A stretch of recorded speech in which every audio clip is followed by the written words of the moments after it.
Hidup biasa dengan Tuhan yang luar biasa. Banyak orang berpikir bahwa hidup yang berarti adalah hidup yang besar di mata dunia. Harus terkenal, memiliki pencapaian luar biasa, atau dipandang hebat oleh banyak orang. Akibatnya, tidak sedikit orang merasa hidupnya biasa saja dan tidak berarti. Ada orang yang merasa dirinya tidak cukup berbakat. Ada yang merasa hidupnya terlalu sederhana untuk dipakai Tuhan. Bahkan ada yang berpikir bahwa Tuhan hanya memakai orang-orang hebat.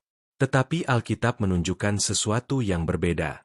Tuhan sering memakai orang-orang biasa untuk melakukan perkara-perkara yang luar biasa. Bukan karena kemampuan manusia itu sendiri, tetapi karena Tuhan yang bekerja melalui hidup mereka.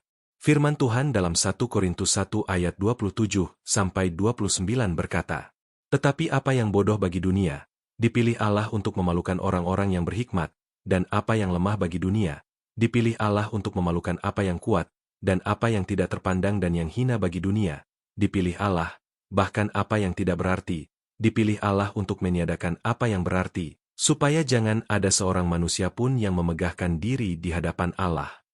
Ayat ini mengingatkan bahwa Tuhan tidak melihat manusia seperti dunia melihat.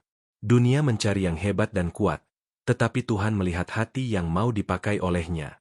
Musa hanyalah seorang penggembala ketika Tuhan memanggilnya. Daud hanyalah seorang anak muda yang menjaga domba. Para murid Yesus sebagian besar hanyalah nelayan biasa. Tetapi ketika hidup mereka dipakai Tuhan, terjadi perkara-perkara besar yang tidak pernah mereka bayangkan sebelumnya.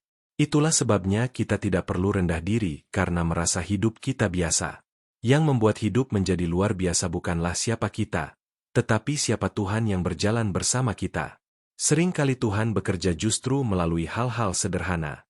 Melalui kesetiaan kecil, melalui doa yang tulus, melalui kasih kepada sesama, melalui hati yang mau taat kepada Tuhan setiap hari.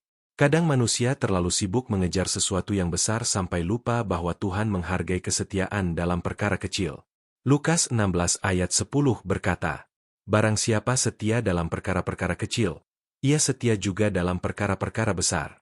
Dan barang siapa tidak benar dalam perkara-perkara kecil, ia tidak benar juga dalam perkara-perkara besar." Tuhan tidak meminta kita menjadi orang lain. Tuhan hanya ingin kita hidup setia dengan apa yang sudah Tuhan percayakan kepada kita hari ini. Mungkin hidup kita terlihat sederhana. Mungkin tidak banyak orang mengenal kita. Tetapi ketika Tuhan hadir dalam hidup kita, hidup yang biasa dapat menjadi alat kemuliaan Tuhan.